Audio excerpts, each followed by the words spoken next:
ओम श्री सच्चिदानंदेश्वराय नमो नमः।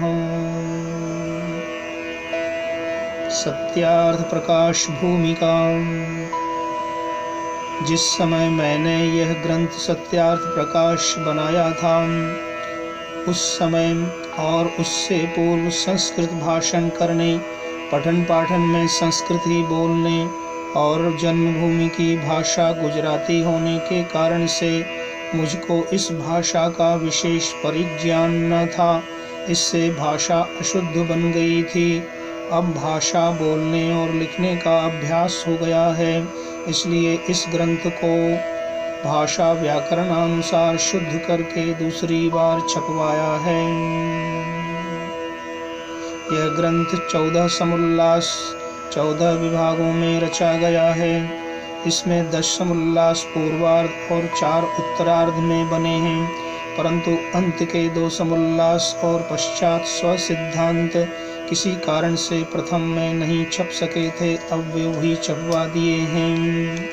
प्रथम समुल्लास में ईश्वर के ओंकारादि नामों की व्याख्या, द्वितीय समुल्लास में संतानों की शिक्षा, तृतीय समुल्लास में ब्रह्मचर्य पठन पाठन व्यवस्था, सत्य असत्य ग्रंथों के नाम और पढ़ने पढ़ाने की रीति, चतुर्थ समुल्लास में विवाह और गृहाश्रम का व्यवहार, पंचम समुल्लास में वानप्रस्थ और संन्यासाश्रम की विधि, छठे समुल्लास में राजधर्म, सप्तम समुल्लास में वेदेश्वर विषय, अष्टम समुल्लास में जगत की उत्पत्ति स्थिति और प्रलय, नवम समुल्लास में विद्या अविद्या बंध और मोक्ष की व्याख्या, दशवें समुल्लास में आचार अनाचार और भक्ष्य अभक्ष्य विषय, एकादश समुल्लास में आर्यावर्तीय मतमतांतर का खंडन मंडन विषय, द्वादश समुल्लास में चारवाक बौद्ध और जैन मत का विषय, त्रयोदश समुल्लास में ईसाई मत का विषय, 14वें समुल्लास में मुसलमानों के मत का विषय। मेरा इस ग्रंथ के बनाने का मुख्य प्रयोजन सत्य असत्य अर्थ का प्रकाश करना है, अर्थात जो सत्य है उसको सत्य और जो मिथ्या है उसको मिथ्या ही प्रतिपादन करना सत्य का अर्थ का प्रकाश समझा है। वह सत्य नहीं कहा था जो सत्य के स्थान में असत्य और असत्य के स्थान में सत्य का प्रकाश किया जाए, किंतु जो पदार्थ जैसा है उसको वैसा ही कहना लिखना और मानना सत्य कहाता है। जो मनुष्य पक्षपाती होता है वह अपने असत्य को भी सत्य और दूसरे विरोधी मत वाले के सत्य को भी असत्य सिद्ध करने में प्रवृत्त होता है, इसलिए वह सत्य मत को प्राप्त नहीं हो सकता। इसीलिए विद्वान आप्तों का यही मुख्य काम है कि उपदेश व लेख द्वारा सब मनुष्यों के सामने सत्यासत्य का स्वरूप समर्पित कर दें। पश्चात वे स्वयं अपना हित अहित समझकर सत्यार्थ का ग्रहण और मिथ्यार्थ का परित्याग करके सदा आनंद में रहें।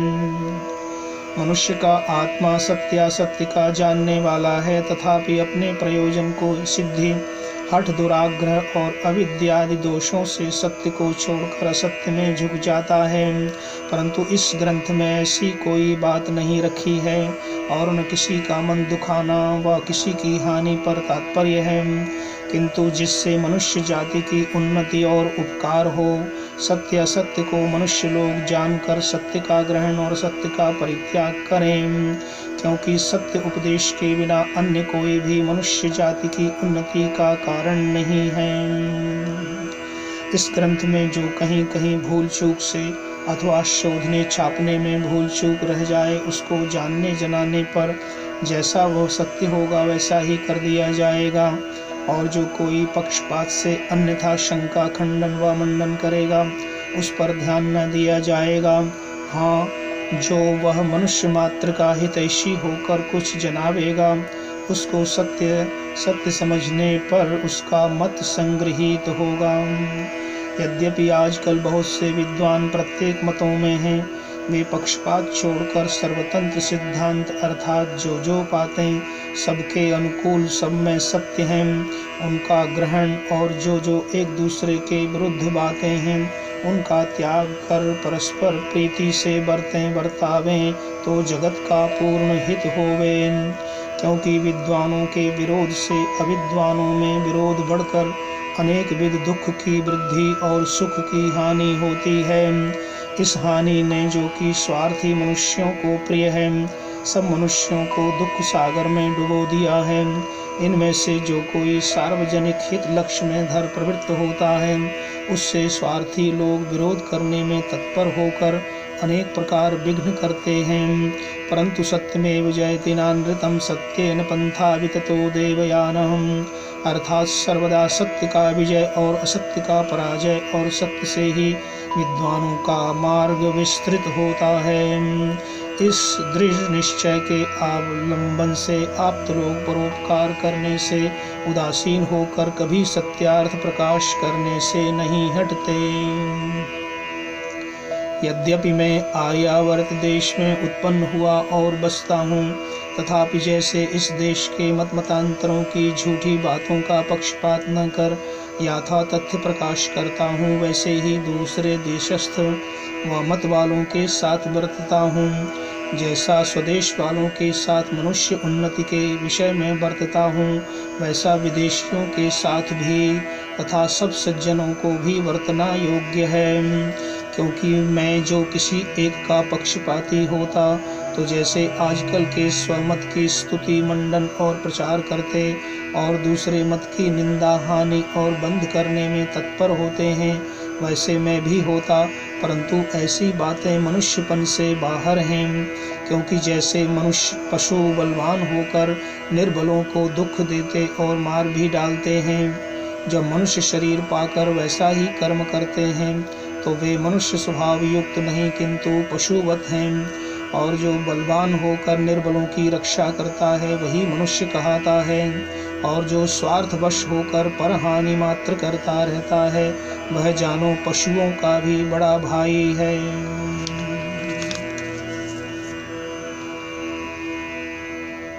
जो कोई इस ग्रंथकर्ता के तात्पर्य से विरुद्ध मनसा से देखेगा, उसको कुछ भी अभिप्राय विदित न होगा। क्योंकि वाक्यार्थ बोध में 4 कारण होते हैं: आकांक्षा, योग्यता, आसक्ति और तात्पर्य। जब इन चारों बातों पर ध्यान देकर जो पुरुष ग्रंथ को देखता है, तब उसको ग्रंथ का अभिप्राय यथा योग्य विदित होता है। आकांक्षा किसी विषय पर वक्ता की और वाक्यस्थ पदों की आकांक्षा परस्पर होती है।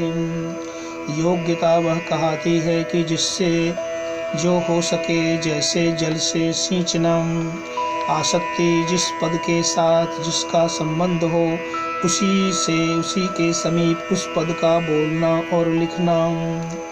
तात्पर्य जिसके लिए वक्ता ने शब्द उच्चारण व लेख किया हो, उसी के साथ उस वचन व लेख को युक्त करना। बहुत से हठी दुराग्रही मनुष्य होते हैं कि जो वक्ता के अभिप्राय से विरुद्ध कल्पना किया करते हैं, विशेषकर मत वाले लोग, क्योंकि मत के आग्रह से उनकी बुद्धि अंधकार में फंसकर नष्ट हो जाती है। इसलिए मैं पुराण जैनियों के ग्रंथ बाइबिल और कुरान को प्रथम ही बुरी दृष्टि से न देखकर उनमें से गुणों का ग्रहण और दोषों का त्याग तथा अन्य मनुष्य जाति की उन्नति के लिए प्रयत्न करता हूँ, वैसा सबको करना योग्य है।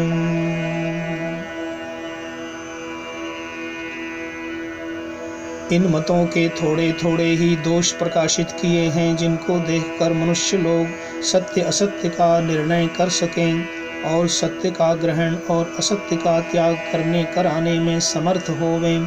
क्योंकि एक मनुष्य जाति में बहकाकर बुद्धि विरुद्ध करा के एक दूसरे को शत्रु बनाकर लड़ा मारना विद्वानों के स्वभाव से वही है। यद्यपि इस ग्रंथ को देखकर अविद्वान लोग अन्यथा ही विचारेंगे, तथापि बुद्धिमान लोग यथा योग्य इसका अभिप्राय समझेंगे। इसलिए मैं अपने परिश्रम को सफल समझता और अपना अभिप्राय सब सज्जनों के सामने धरता हूँ। इसको देखकर दिखलाकर मेरे श्रम को सफल करें और इसी प्रकार पक्षपात न करके सत्यार्थ का प्रकाश करना मुझ व सभी महाशयों का मुख्य कर्तव्य काम है। सर्वात्मा सर्वांतर्यामी सच्चिदानंद परमात्मा अपनी कृपा से इस आशय को विस्तृत और चिरस्थायी करे। अलमति विस्तरेण बुद्धिमद्वर शिरोमणिषु इति भूमिका। तो महर्षि दयानंद सरस्वती ने यह सत्यार्थ प्रकाश की भूमिका महाराणा जी का उदयपुर राजस्थान में लिखी। भाद्रपद मास संवत 1926 में। इस प्रकार इस विस्तृत भूमिका के वचनों से, उद्धरणों से बहुत कुछ स्पष्ट होता है कि सत्यार्थ प्रकाश का मुख्य उद्देश्य है संसार के सभी मत संप्रदायों के विचार विमर्श, एक दूसरे के सत्य असत्य को जानने के लिए समीक्षा करना। इस समीक्षा में जिन जिन विषयों को, जिन जिन मत संप्रदायों को लिया गया है उनके बारे में स्वामी जी ने अभिप्राय रखा है। विशेष करके भारत देश में उस समय परतंत्रता की स्थिति थी और परतंत्र भारत में अंग्रेजों का गुलाम उस समय भारत हिंदुस्तान देश था और उस समय तेजी से ईसाई और कसाई भारतीय जनता को बहका करके और अपने मतों में मिला रहे थे, अर्थात धर्म परिवर्तन का दौर चल रहा था। ब्रिटेन के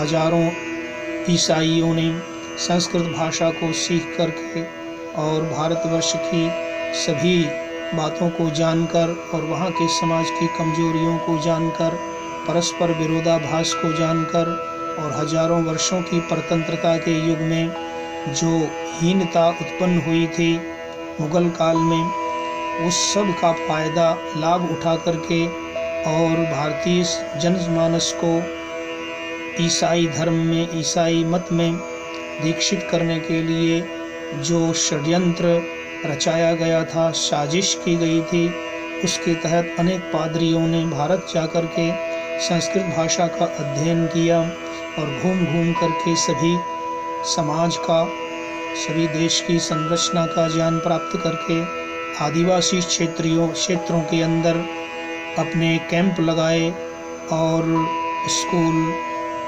खोले, अस्पताल खोले और आश्रम बना करके भोले भाले सामान्य जनों को ईसा मसीह के नाम पर अपने धर्म में दीक्षित करने का षड्यंत्र साजिश रचा।